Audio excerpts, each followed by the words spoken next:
Hello, hello, and welcome to today's webinar. I am so happy to see you here today. Welcome to everybody as you are filtering into the Zoom room. It is such a pleasure to see you here today and to welcome you to our webinar today. We are talking about leading yourself through change in 2026, and I can see you joining. It's so nice to see everybody. Welcome. I'm excited to have you here.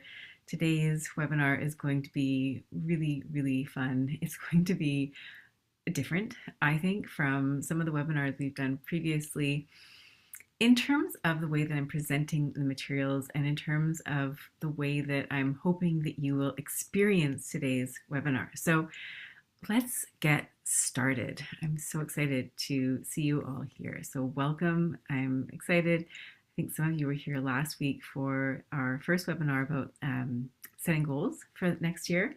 And this webinar is more about you. So last week we talked about the how of really setting your goals for the new year. And this week what we're really focused on is who. I want to kind of help you really identify who you want to be as a leader as you navigate changes this year. So this session is for you if you are looking for a fresh approach to leadership and change. And instead of working harder, which is what so many of us are inclined to do, lawyers especially, I know you're really good at working harder. Here, what we're going to think about is working differently, and in particular, working backwards. So we're going to look at leadership at different stages. You'll see in a minute how I've set this up. And the hard thing today, right?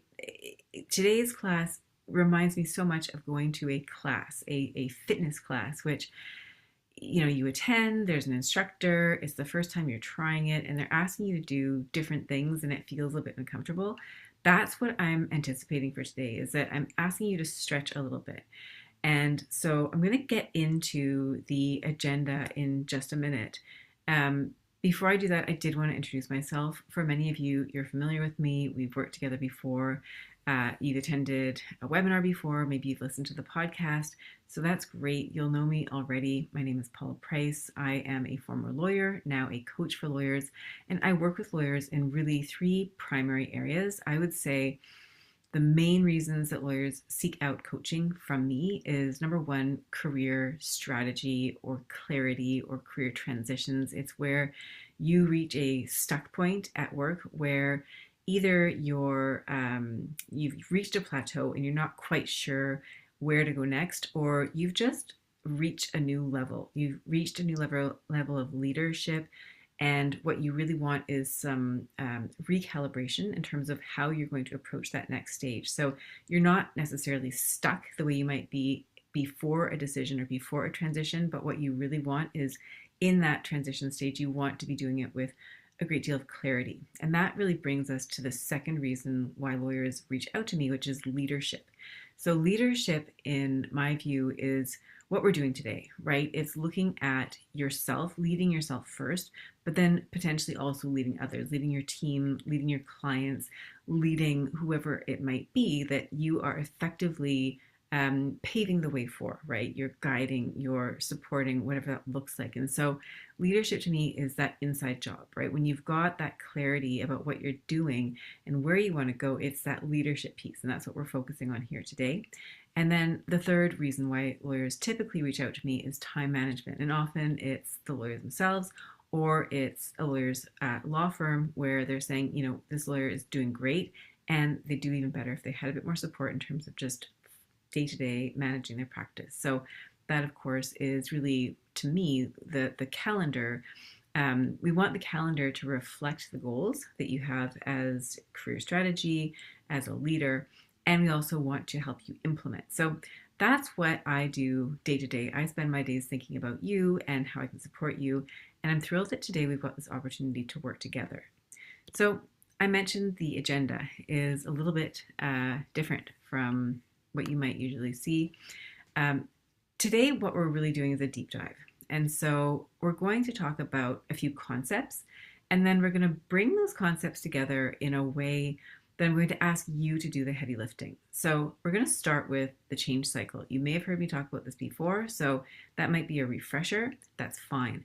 What I'm inviting you to do, and I meant to mention this a minute ago, as we're going through our call, if you were here and you already set a goal, or if you weren't here for the last webinar and you don't have a goal in place, I would encourage you to pick a goal for today's session, just so you've got a benchmark to work toward. It's going to really help you focus. So as we go through the change cycle, for example, it's potentially a new concept. If it's not a new concept for you, then thinking about the change cycle specifically in relation to a goal that you pick will make it new, right? You'll start to see that change cycle in relation to a specific problem. And so that's what I'm trying to get you thinking about, is how do I apply what we're learning today to a very particular problem? So I meant to mention that at the beginning, because I think that's what's really going to help drive you to action. And what I'm hoping for today is that this isn't just a lesson where you're learning information. It's actually, you're taking in pieces of what I'm saying in terms of content, in terms of instruction, but then immediately thinking about how do you apply this? Because what I'm most interested in for you is that transition from knowing to doing, right? We know we have enough information. What we really need is that implementation. So I want to help you with that. So we'll start with a change cycle, which is a model you'll see in a few minutes. Then we're going to talk about leadership identities. You'll see how we're going to present that, but this is really who you need to be as a leader at different stages of the change cycle. Then I'm going to introduce a completely separate concept, which is the idea of triple loop learning. And again, you may have heard me talk about this. I just talked about it on the podcast that went live this week. And this is really the level of depth of how, if we're looking at change from the change model perspective as being this external process, the triple loop learning is actually an internal process. So we're really combining the two so that the transformation is very deep, right? It's internal and it's external. And that's step 4, where we bring all of these concepts together. So this is where you're really doing the work, right? You're writing down your answers to the questions that we are considering in this session. That's where I am hoping you're going to have that greatest growth, right? I have never been to a chiropractor, but I have heard people talk about that alignment, right? Where it somehow all clicks into place. That's where I'm hoping that you'll start to see things click into place, where you're applying what we're talking about to you. So we'll do that as the visionary, the builder, and the mentor, which you'll soon learn are the 3 leader identities that we're going to focus on today. Number 5 is next level leadership. So that is where we're actually going to take the concepts and go even further. You'll want to stay tuned for that. It's going to be fun. And then finally, we'll wrap up for the day. So before we dive in, one of the things that I would like to do, now I have as one of the objectives for these webinars that I do to share news of the upcoming mastermind that I have for women lawyers. And so I'm going to do that now because I don't want to do it at the end. What I'd actually like to leave you with at the end of the session is your brain percolating on you as leader, not on this necessarily. And so I'm going to share that I am doing a group. There will be up to 8 women lawyers in that group, and we are going to focus on a goal that you pick for yourself, and we will go through a 6-month program together, and I will support you every step along the way. The key things that I think you need to know about joining a group like this, right, that is potentially different. I obviously do one-to-one coaching. If you're interested, we can always talk about that. But when you're doing it in a group, it's a little bit different. What I think is different here is that you're surrounding yourself by a group of people who are like-minded, right? We're all in this together. And so if you find in your day-to-day that maybe you don't have the conversations you want to be having, right? You've been asking your spouse, telling your friends, and it's kind of falling on deaf ears, not because they don't care, but because they don't really get it. Then this is a place where you can go and have those conversations. And to me, it's it probably is the most amazing part of this, right? Is seeing other people's faces and hearing other people's stories and learning from each other. So I don't do those sessions. There are 2 group sessions every month for 6 months. There's an additional 2 bonus calls where we go into a couple of topics in depth. We do them on a Zoom meeting screen so you can see each other's faces, and it's very collaborative in that regard. So you're surrounded by people who are thinking like you.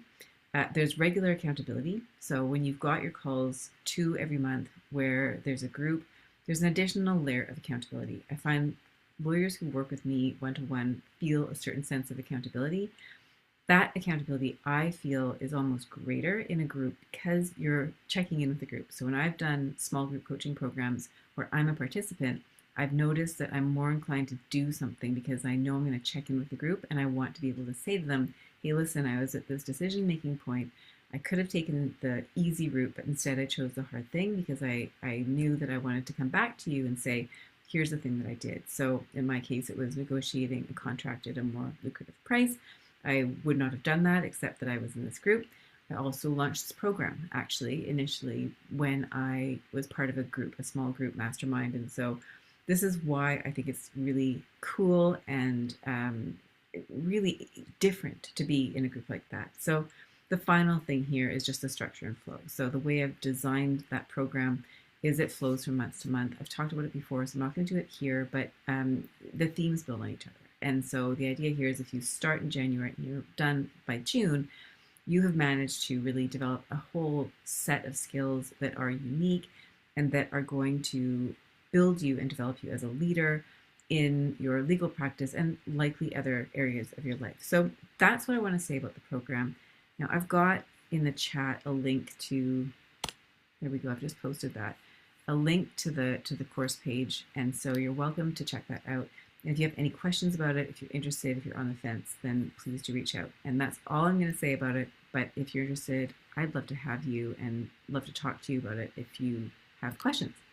So we're going to dive in now to the content. And so the first thing that I'm going to share with you is the change cycle model.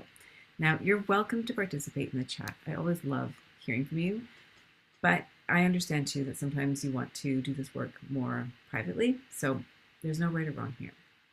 But the Martha Beck change cycle model, the reason I'm sharing it with you is because I think that this is such a wonderful framework to have in mind anytime you go through a significant change. So changes that you might be going through, and these are also examples of changes that lawyers have gone through in the group program that I offer. If you are about to make partner, right? You're on that cusp, you're about to make partner, and so you're thinking about what that change involves. You might be starting your own firm. You might already be a partner and you're wanting to elevate into a more advanced role. You might be making a big career decision, right? Do you stay where you are? Do you take on a different role? You might be wanting to delegate more. So I've had law firm founders, for example, who have teams, and what they're trying to do is create more ownership among their team members so that they can have a bit more space and time to do other things. They may find that they're so micro in the moment, they're unable to really get their own work done or unable to spend time away so they can do the visioning of the firm. It might mean that you are marketing differently, right? Trying to find ways to reach out to the public, reach out to other lawyers in a different way. Sometimes that means trying to leverage online marketing strategies. Sometimes it's getting a better balance between your work life and your non-work life, whether it's kids, whether it's outside interests, whether it's your health. So these are all types of changes that occur that I've seen. And for everybody, in terms of changes, what I'd love for you to think about is how there's going to be a cycle. And what I love about Martha Beck's cycle is that it puts you in a framework where you're now anticipating that there are different stages involved in a change. So everything starts out with a catalytic event. Now, the reason I'm going to start here is because that's what triggers a change cycle.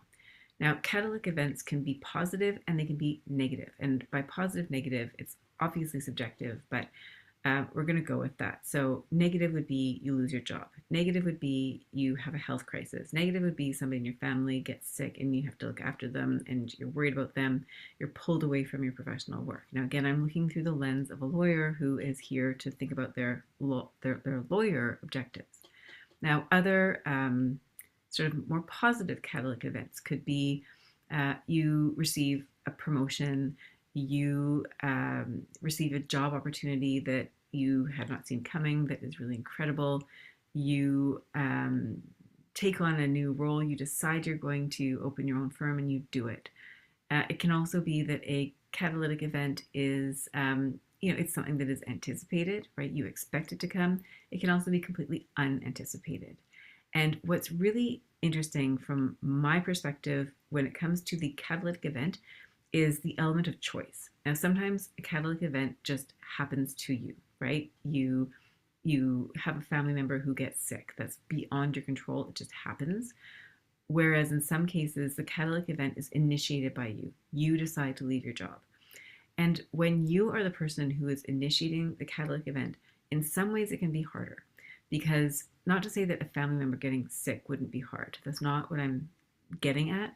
It's the fact that you wear the decision. You are taking responsibility because when something happens to you, the decision has been made and you're basically in response mode or sometimes react mode.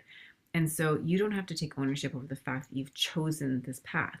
But when you choose that path, you are deliberately launching yourself into a change cycle. And that can be hard if the change cycle is difficult.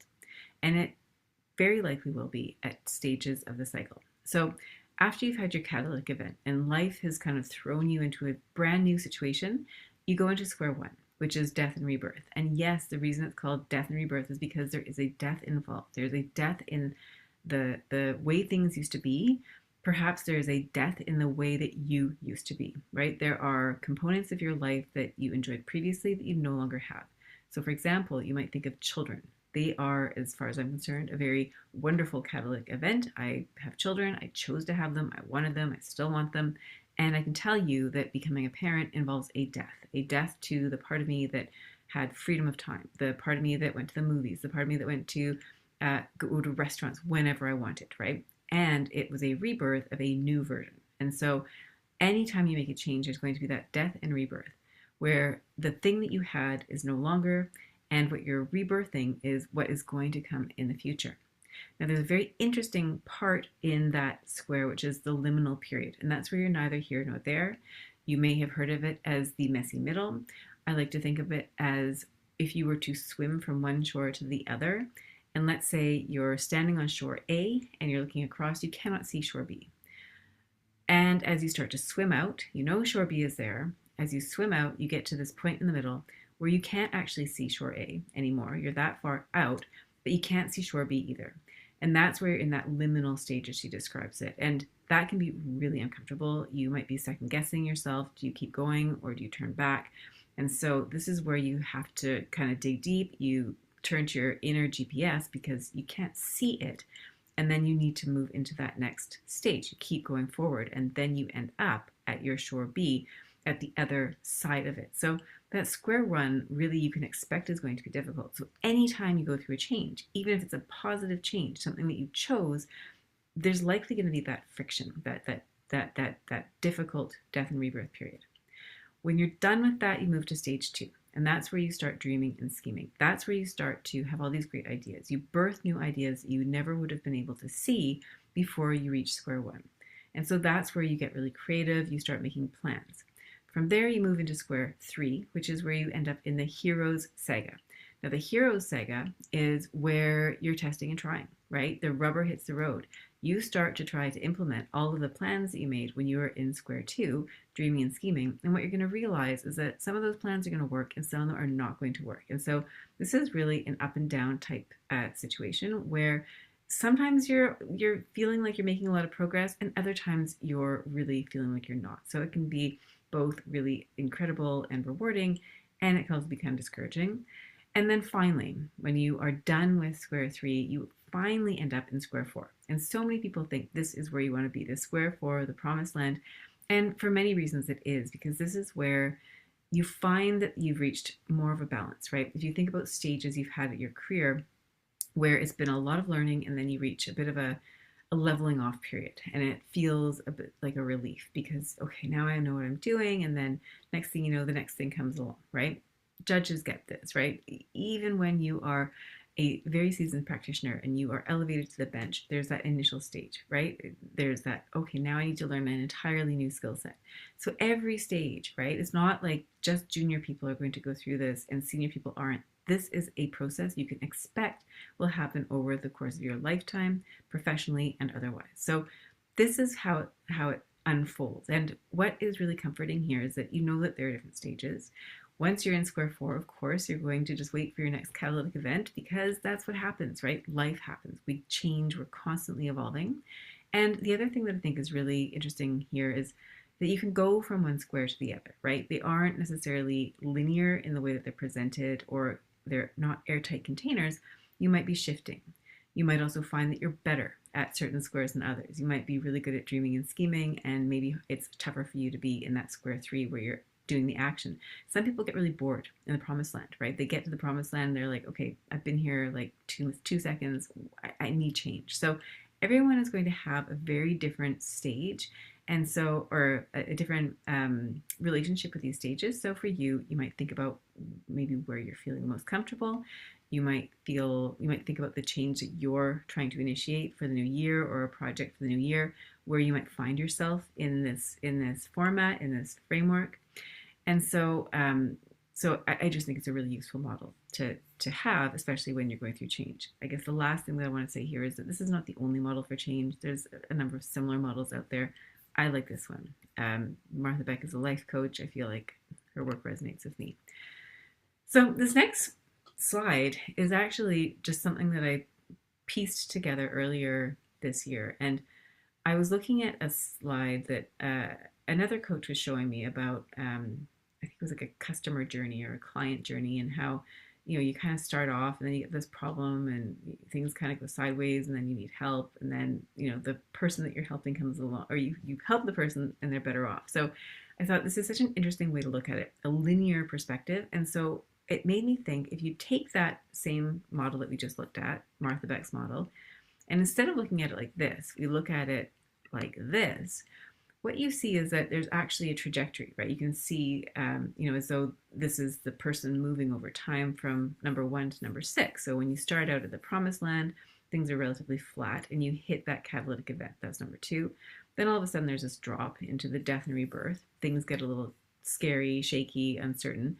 But then you kind of reach the bottom and you're able to start moving up. You're dreaming and scheming. You're in that hero's journey, right? That's where it gets really rocky. And then finally you're in the promised land. Now, the way that we're going to tie this in for today is that at each of these stages, you're actually going to see yourself differently as a leader.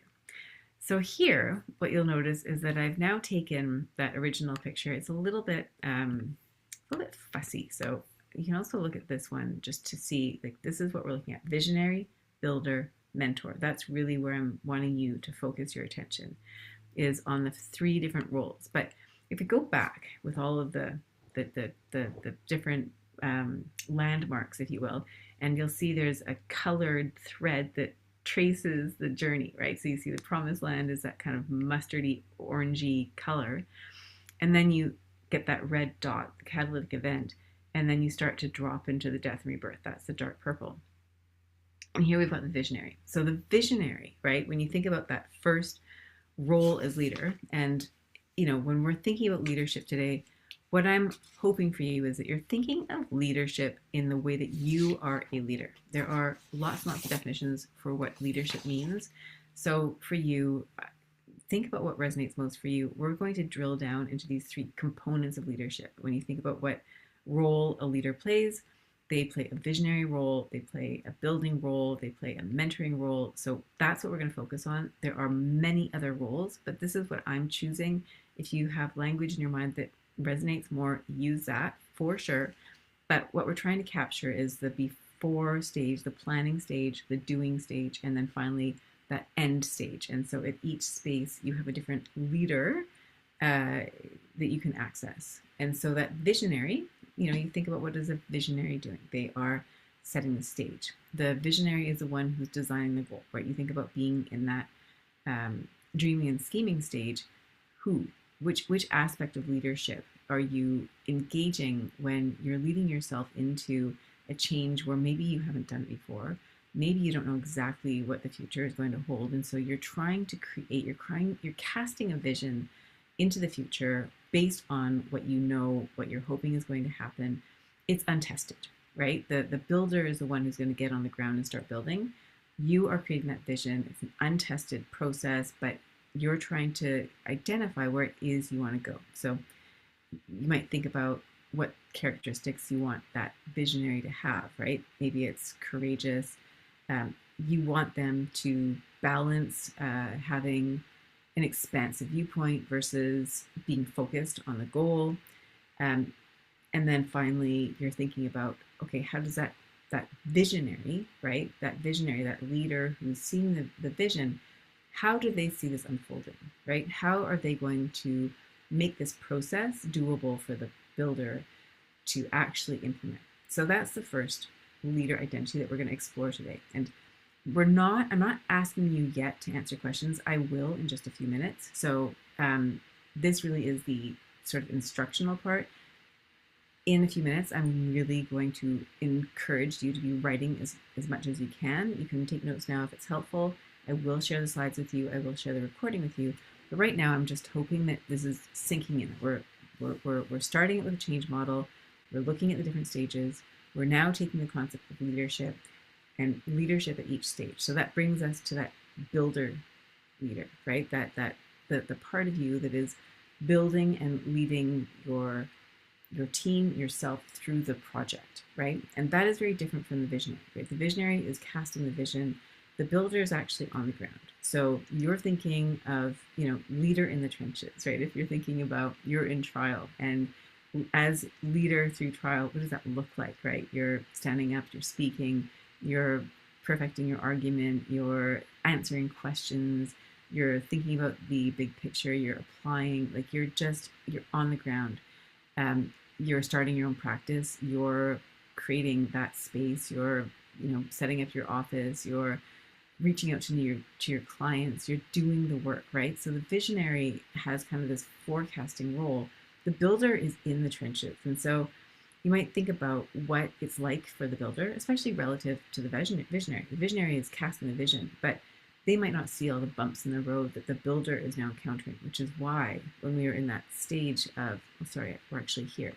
When you think about this green stage, the hero saga, it's bumpy. It's not linear because there's hurdles, there's bumps along the road. The builder, I think, is also the one that's most likely to get tired and give up, right? I mean, the mentor has the benefit of experience and can say, I'm where I wanted to be for the most part.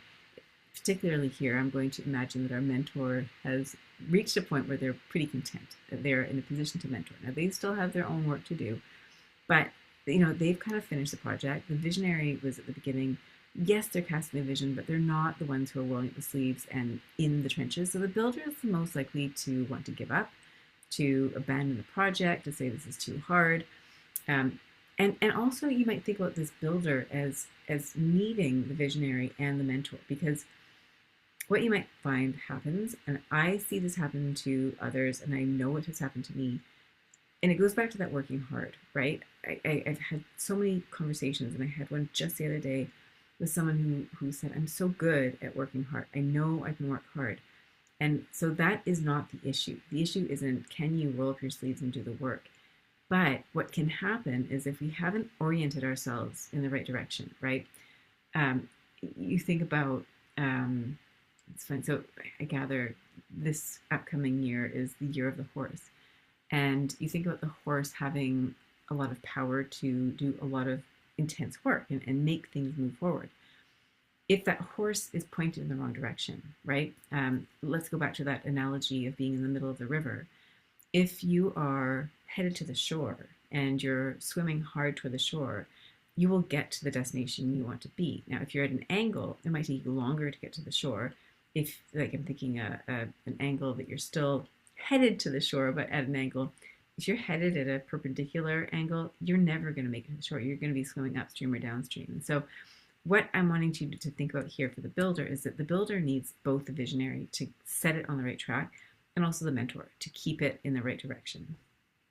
And then the builder, of course, is responsible for taking the idea of the visionary and transforming it into something that's concrete, right?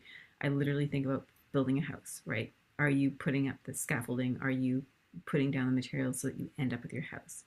And that can be harder to do in a professional context where much of what you build is not physically tangible, right? So how do you measure results there?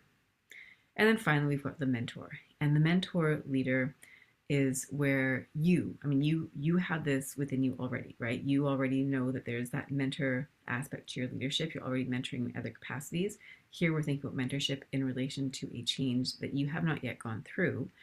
And so that version of leadership, having already achieved a goal, isn't worried about, how you got there, or you know or whether you achieved the goal, right? They are in a position where they've already seen the movie, right? I like to think about the idea that this mentor character, if you were to watch the movie of this change and they were sitting next to you, they'd be like, oh, yeah, you're in the hero saga. Don't worry, it gets better, right? This is the part where you go through this big hurdle, but at the end, you're going to make it. So just stay watching. And the mentor sees how all the pieces fit together. And what's so fascinating to me about mentors is that they will often give you some cryptic clues, but they won't actually tell you the answer. So I think of Yoda from the Star Wars series, who kind of speaks in code. And so mentors often, I find, will speak in a bit of a code so that what they say will make sense to you, but it doesn't necessarily make sense to everybody. So those are the three different models, or the three different stages of leadership, which brings us to our next stage, which is triple loop learning. So now we're jumping, and I hope you're following, and that this is making sense. The triple loop learning model is one that is personal to the person who is learning. And it's a concept that was developed by Chris Argyris and Donald Shun. These are academics in the 1970s who developed organizational theories. And so this really is a model for learning that allows you to conceptualize how you learn. Now, the relevance in coaching is that when I'm working with a client and they're talking about transformation or change, there's three layers upon which you can change. The first is that single loop layer, and that's where you're changing your actions. And if you look at this model that I've created, the circle is kind of off, but you get the point.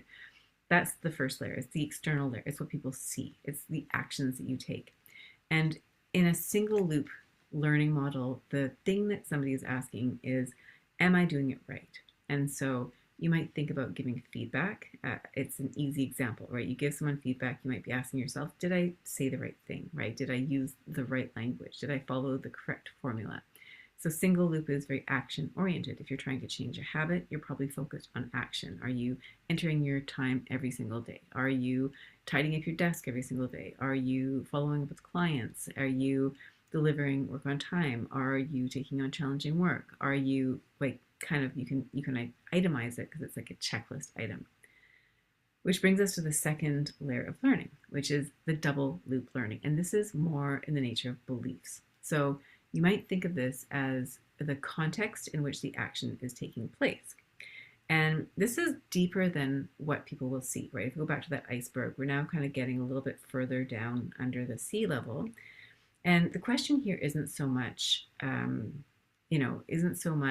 I doing it right? The question here is, am I doing the right thing? Are you doing the right thing?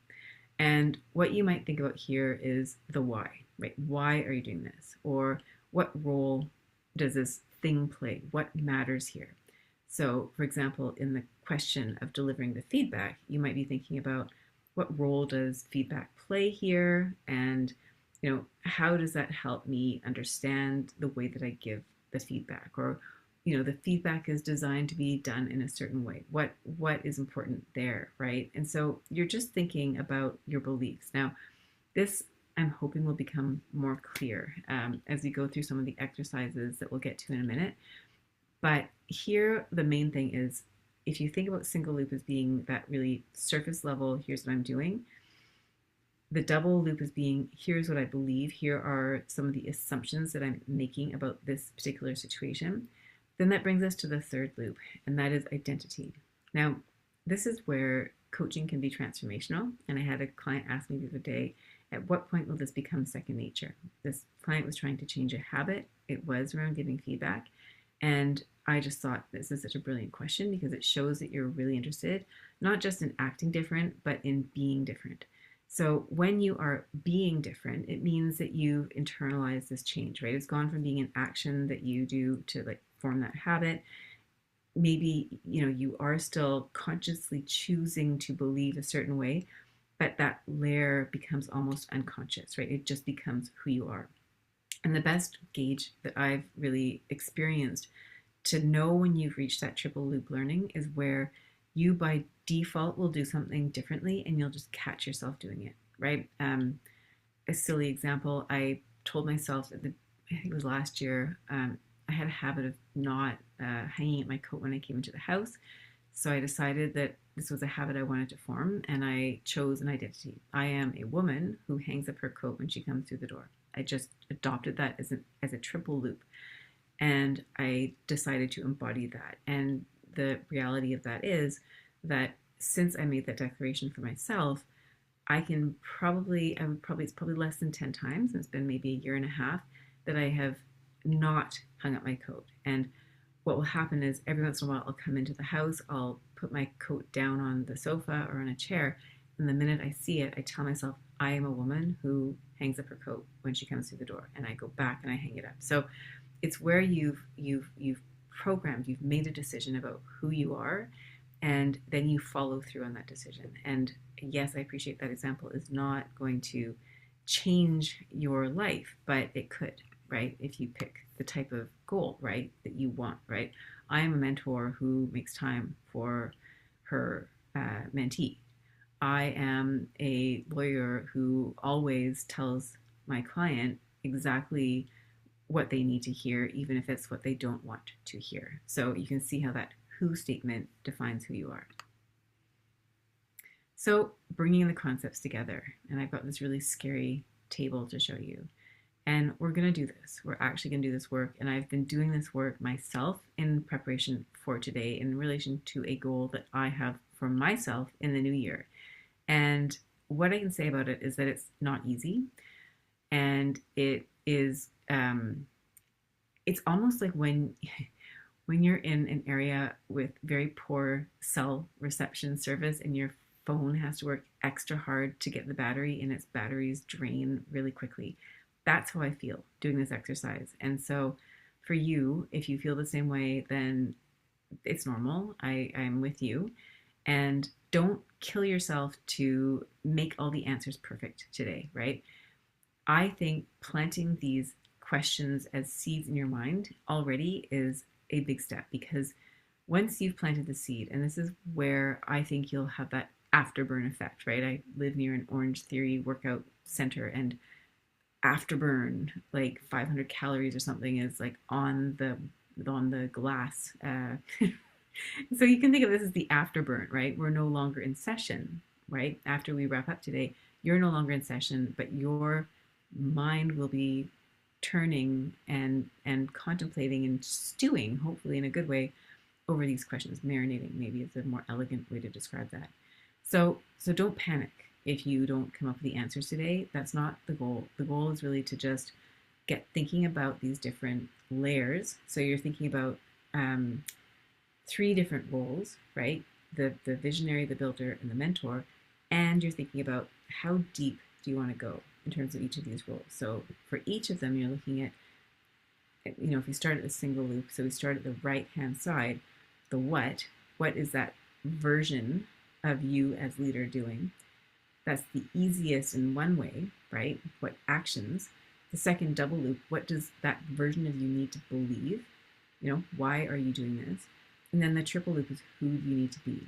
And actually, I'm starting here with the who, knowing that that's probably the hardest question to answer, because the who is going to inform the why, like what role does this play, and the actions then come more naturally. So I don't want you to identify all the actions first, unless that's going to help you get to the who, right? Or maybe you're able to start somewhere in the middle. But what the goal here is to use these interchangeably to help you fit together the 3 layers of learning that you see yourself doing. So we're going to dive into this one leader role at a time, starting with visionary. So again, let's just pause for a minute. We've got about 20 minutes left, and we're really just spending those 20 minutes working. Like, you are working, and you've got all the content. you've got all the content that I'm going to share in terms of the teaching.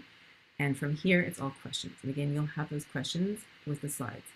So what we want to do is we want to take that concept of you're going through a change, right? You've picked a goal, you're going through a change, and it's going to get probably a little bit rocky before it gets better. You're going to have 3 identities: visionary, builder, mentor. And we're going to identify who you need to be at each stage. As part of that, we're going to do this triple loop learning. We're going to go deep. So we're not just going broad, we're going deep. And these are the questions that will help you with that. And so let's do those questions together, starting with the visionary. Now, the visionary, you can imagine, is at the beginning. And the question here is, who do you need to be or become at this stage of the process?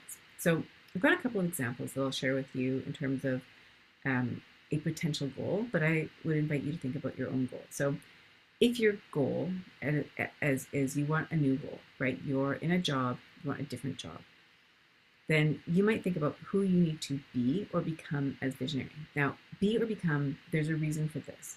Be is who you are right now. For all of these questions, I also want you to think about what would be different. Who would you need to become, right? If you're currently not the version of you that is mentor, right, there are some shifts that need to happen. So some of what you're going to do is probably within your existing skill set, your existing identity, but some of it will be beyond. And so we want to think about the skills that you'll want to maintain, but also, are there other things you want to add here? So when it comes to you, say you're looking for a new role, one of the things you might need to do as a visionary is, let's say you have a tendency to think very concretely and logically. And a lot of lawyers do this because you're trained to. It can be harder to think outside the box. It can be harder to think beyond the drop-down menu, especially when it comes to careers. I speak with so many lawyers who think, okay, I'm in this role, and I've got 2 other choices. And what I invite you to think about there is that if you are thinking that you have a limited number of choices, then your visionary may need to be more expansive in their thinking. They may need to be more curious. They may need to be more open. An example where it might be the opposite is designing a system. So a goal I have for myself, and this is what I've been mentally going through, not going through as in like going through in a bad way, but I've been answering these questions with this goal in mind.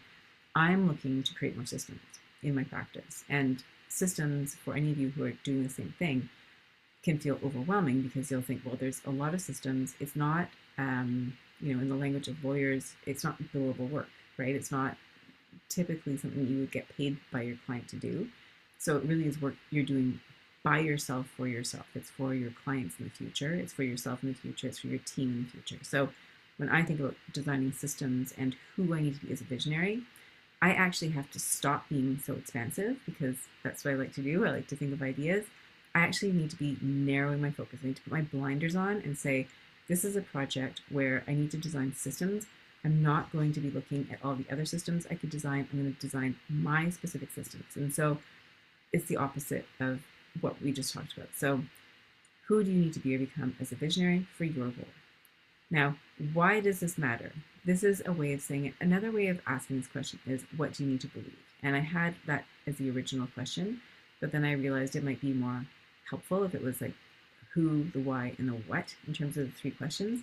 But another way to say this that I think might be almost easier is, what do you need to believe in order to create and then do the actions or set up the actions for the builder? So what is important here? What must you believe? So if you're looking for a new role and your default thinking has been, well, the employer, the potential employer, they set the rules and I take what's available, or I need to see what's out there, and I don't have a say, or there might be beliefs about there's a limited number of options. So what might be different here is you need to believe that you can co-create. That I am a co-creator. I can co-create this role. I have more say than I think. I get to choose. So you're just shifting the way that you might be seeing the situation. So for me as a system designer, what would I need to believe?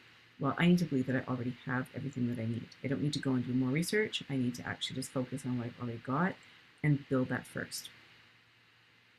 And then the third, what actions will you take? And so your actions, of course, will emanate from your goal, right? What do you need as your goal? And as visionary, what do you need to do, right? So if you're looking for a new role, for example, a new job, then part of what you need to do is explore. You need to explore opportunities by talking to other people who can potentially talk about their roles, or they may be in a position to offer you an opportunity.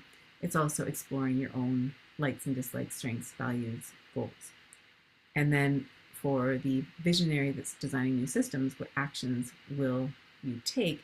Well, as the visionary, you want to be really specific about the items that you're creating. So if you think about your goal and maybe the goal is a bit nebulous, how can you, as the visionary, design it in such a way that the builder won't have a hard time following the blueprint, right? If your goal, for example, is to change jobs, then the result is fairly easy, right? You can give some texture to what that job looks like, and that will obviously help your builder figure out where they want to go.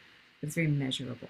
And here as well, if you're designing something and maybe it doesn't exist before, it's not, okay, well, I know I'm going to change jobs, and so I'll, get my computer and I'll set up a new shop or whatever. It's if you're designing systems, you don't know what those systems look like. I don't know what my systems are going to look like until I build them. So how, as visionary, can I set up a framework so that I know that when my systems are done, they're going to look a certain way? What am I going to use them for? What are they going to look like? Are they going to be digital? Are they going to be hard copy, a combination of both? Are they visual? Are they text? So you want to be thinking about, like, as visionary, what actions do you need to take in order to set your builder up for success?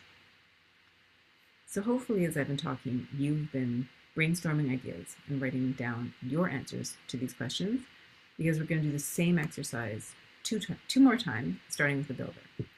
So now we've got the visionary who has done their job, right? The visionary has cast a vision. We have a very clear picture of the role of visionary, the who, the what, and the how. So now we're moving into the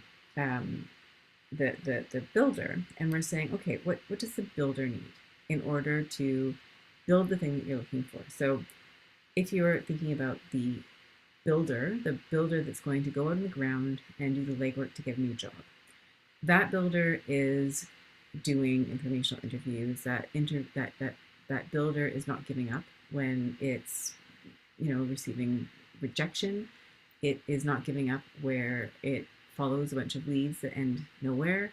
It's not giving up when it thinks this is so much work, I should just stay where I am. And it's also following the threads, right? It's seeing where there's synergy. It's seeing where you feel like this is the right direction. So think about your builder, and who does your builder need to be or become? And looking for a new role, your builder maybe really needs to be proactive, right? If your builder is used to kind of being reactive, things come and then you fix them as they go, your builder might have to do a wholesale shift in their approach, right? Going from reactive to proactive. That is an identity shift. It might mean that instead of saying, I kind of take what comes to me, it's I don't settle, right? I do not settle for something that is below standard. I do not settle for something that is not aligned. I'm not going to settle. It might be brave, right? I need to be bold as I embark on this excursion. I need to be curious. You need to be flexible, willing to try new things. So you might think about what the builder in your goal needs to be, who that builder needs to be. When I think about the builder who's going to create my systems, well, as builder, it's disciplined and decisive, right? That builder has to actually be and proactive. That builder has to say, now is the time. Like, there's no one else who's going to push the builder to do the work. So the builder needs to be disciplined and focused and decisive. The builder is not going to move forward if the builder isn't making decisions along the way. And that means that the builder is also going to have to decide to let things go, right? Be prepared, be willing to let things go. So that brings us to that next question. Like, what does the builder need to believe? Well, if we're carrying through, why does this matter? What does the builder need to believe? That's where, for example, as builder of a system, for example, to create more frameworks, to create these things that are really operating to some extent in the background, it's okay to let things go, right? That might be a belief. It's okay to let things go. if you've ever cleaned your closet, or you've ever tidied a drawer, or you've ever gone through your files to tidy them up, then you know that feeling of having to say goodbye to things, right? You think about gifts that people give you where it's got sentimental attachment. Is it okay to let it go? Let's say you've got ideas that are kind of good ideas, but they're not amazing ideas. You get to let them go. So it's okay to let things go might be a belief that a systems maker would need to have. It's okay to let go of things that aren't immediately useful. And if you're looking for a new role, for example, what might you need to believe? Maybe you need to believe that there's value in the process, right? I learn as much from the hot leads as the cold leads. And then finally, what actions will you take? So again, you thinking about building your own role, you're leading yourself through this change. What actions are you taking as builder? And these are going to be different from the actions you're taking as visionary or the mentor, for example, because you're in that very active stage. So this is where I expect you'll have the greatest degree of activity in terms of the things you're actually doing. The visionary is kind of like you set it, right? You also are there for check-in, right? But the builder is out there on the ground. So let's think about what that looks like, the actions that the builder is taking. So in a job search, for example, they're setting up the interviews, they're asking questions, they are listening to their gut, right, in terms of the feedback they're getting. They're asking for what they need, right? If they're negotiating a new contract, for example, for a new role, they're asking the questions, even if they're hard questions, and getting answers. If they're not happy with the answers, they're doing a follow-up.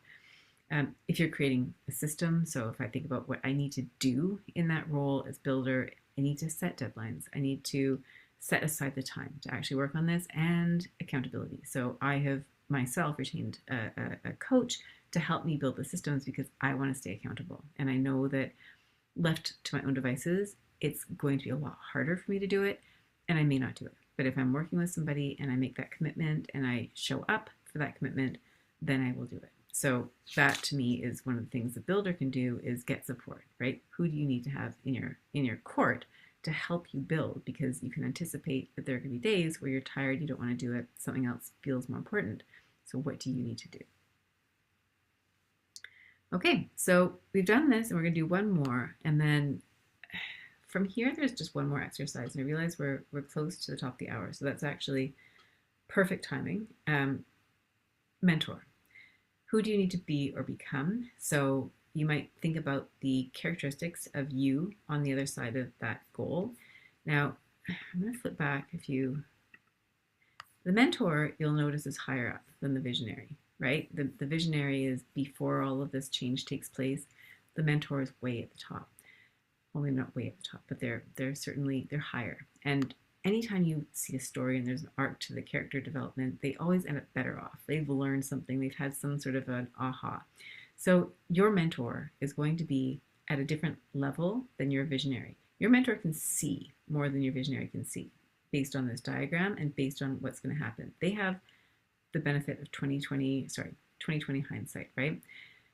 So when we're thinking about the role of mentor and how that version of you is going to be different, what is different about you over there, right? Going back to the questions, who do you need to be or become? And again, what's tricky here is that you're guessing based on what you know now. So you don't yet know what the mentor knows. So you really are having to do some guesswork, which is part of what makes this exercise so hard, right? Paula, how am I supposed to know what the mentor is doing differently if I knew that it'd already be there? So we just need to guess and do our best, right? And that allows us to channel a way of thinking that will get us closer. So who do you need to be? Chances are you need to be patient, you need to be strategic, you need to be courageous, you need to be willing to let good things go. So who are you going to be? The next question, what do you need to believe, right? Why does this matter? What's important here? And so you might think about your mentor speaking to you now, and they might be saying something like, right, and this is where you have that Yoda-like presence. Your mentor, right, that part of you, that leader mentor, might be saying to you, you will figure this out, right? You will find your way. What your mentor might say to you, right? And I see this a lot with job searches is you may place a great deal of emphasis and focus on, do I take job A, do I take job B?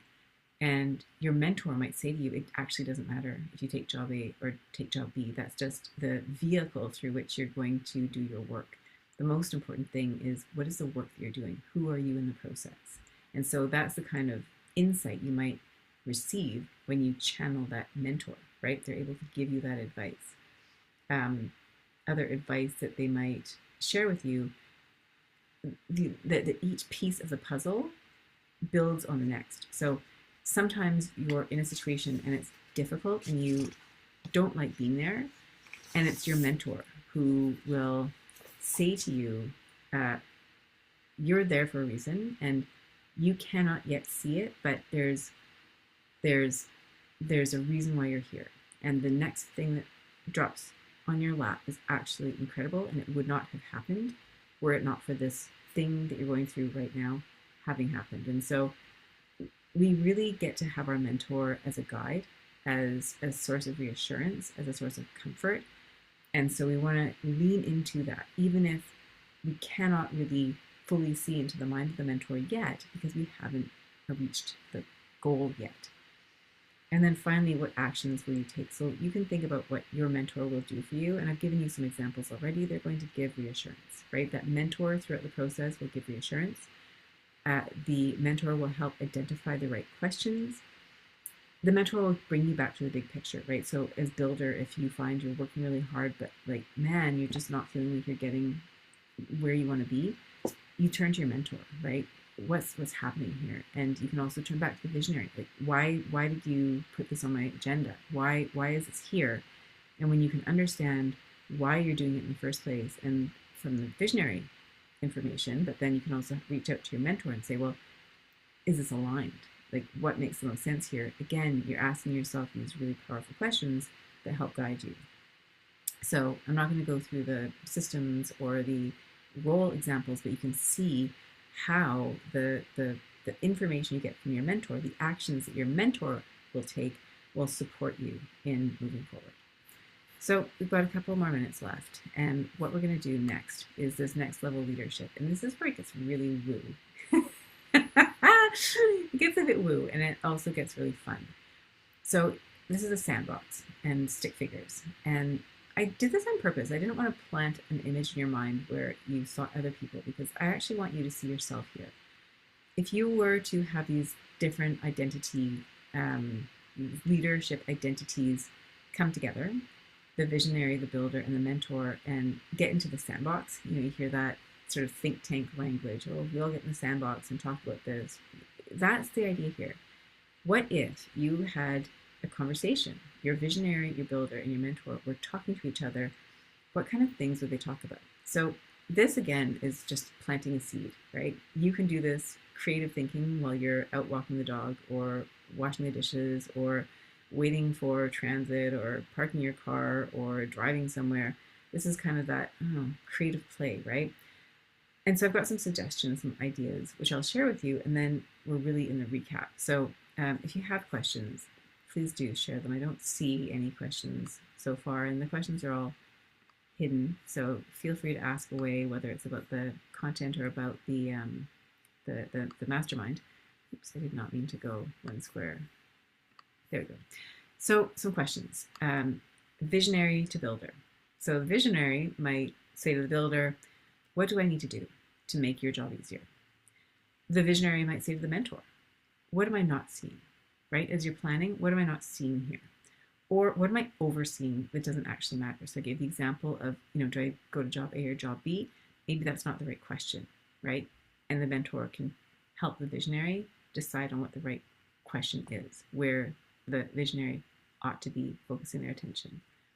The builder, right? What might the builder be asking the visionary, right? I gave you the example before. Why am I doing this? If the builder is working really, really hard and not making very much traction, the builder might say, like, why? Why am I doing this? And the visionary might say, well, here's the reason for it. And the builder might say, I'm on the ground and that really doesn't make any sense. It's costing a ton of time and effort and focus, and it's not getting us there. Is there another way we could do this? Can we build this another way? So it's kind of like yes, there's the blueprint, but we don't want to take that blueprint and run blindly with it. We want to check back. What else might the builder say to the visionary? What's most important here, right? You have the vision, like you're seeing forward, like what do I need to do first? Now, the builder to the mentor might say, what can I leave until last? It might be saying what comes first. It might be asking, what is the effect of all of this, right? The builder in the moment might just be like, I don't get it. Turn to the future. Like, where does this fit in? And the mentor might be able to shed some light on that. Well, if you design this system, for example, everything is streamlined. It's streamlined for your clients, it's streamlined for you, it's streamlined for your team. And when you're able to streamline the process, everything else makes sense. You are taking a cloud of ideas and you're crystallizing it. That is going to increase speed, effectiveness, and flow. The mentor might be saying that to the builder, right?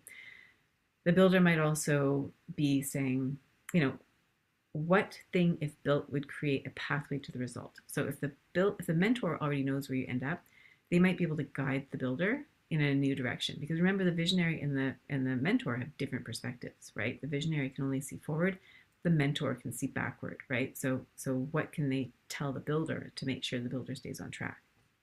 And then finally, the mentor, right? What is the mentor going to say? I didn't have a lot of questions for the mentor. I think questions the mentor would be asking would be more in the nature of questions to help the visionary. Like, what are you missing here? Or questions for the builder, what's the most effective way, or something like that. But I see the mentor's role really as one of a guiding force. So it might say to the visionary, whether you decide yes or no doesn't actually matter.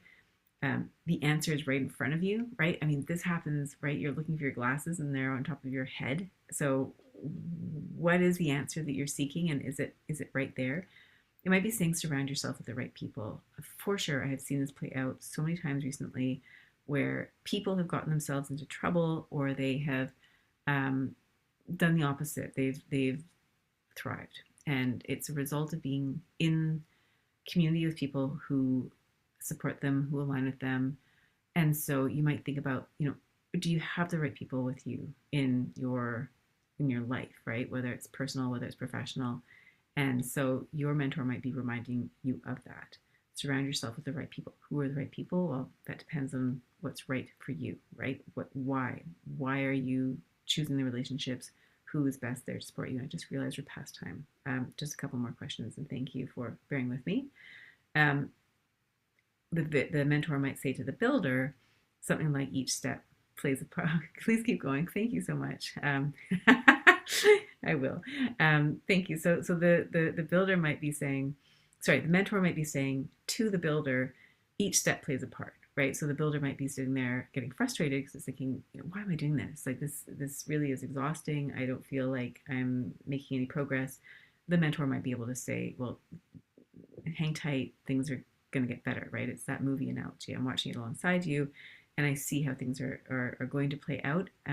The story isn't finished yet, right? You think about a movie, and if you were to hit the pause button and not go back to the movie, you might stop at a point in the movie where everybody is in chaos, right? You don't get a chance to see the denouement, the part where everything comes together. So same for you, right? If you're thinking of that change cycle where you're going through that development and you're going to end up at the mentor spot, we want to make sure you don't stop close to the top when you're almost there, because you're not able to see it yet, right? The mentor can help you with that. So tons of questions for you. And again, appreciate that what I've shared with you may be a drain on your batteries, and hopefully in the best possible way, because my goal for you is to get you thinking, right? If we go back to the chiropractic adjustment, what I can help you with as a coach is thinking differently, challenging yourself. And what I'm hoping for is that this is going to help shift, at that iceberg level, right? The deep core thinking and identity, so that it impacts on how you see yourself, how you see yourself as a leader, how you see your environment, how you shape the environment, how you're already perceiving the environment, and is that consistent with how you want to see it? And then the actions, right? That the actions flow from that. And one of the reasons this is so important is that when people don't take action, they're not able to implement the changes, right? We need the action in order to bring about the changes that the leader wants to make. And sometimes where I see people get stuck is indecision. Am I doing the right thing? And when you've got that triple loop learning, that deep learning as the visionary builder and mentor, you then are able to make that determination for yourself. You know that, yes, you might be guessing a little bit, like giving feedback example in terms of the language or whatever, but you feel confident in giving it because you understand why you're doing it, who you want to be in the process. And so the execution becomes more natural. It becomes easier, right? Not easy as in no effort, but it's more aligned. It's more with greater ease. So that's what I have to share with you. And just a quick recap, we talked about the change cycle, those 4 stages, and we looked at it in a sort of circle format and in a linear format. We looked at your leadership identities, so that visionary, builder, mentor. We looked at triple loop learning, so as a person, you learn on these 3 layers, and that real shift that you see is that triple loop. And then finally, we talked about that bringing the concepts together and asking yourself those questions at each stage of the road, which finally brought us to that next level of leadership where we've got the different versions of you playing in the sandbox, asking each other questions. So you're really tapping into a level of awareness that is harder to access if you haven't done the groundwork. So that's why it's next level. So that's it. I wish you all a very happy holiday. I am excited for you all in 2026. I think it's going to be a great year. Yes, you can see that I will be working on my frameworks. And so I've got to get all my identity leaders lined up and working hard because it's important to me. It's important for you.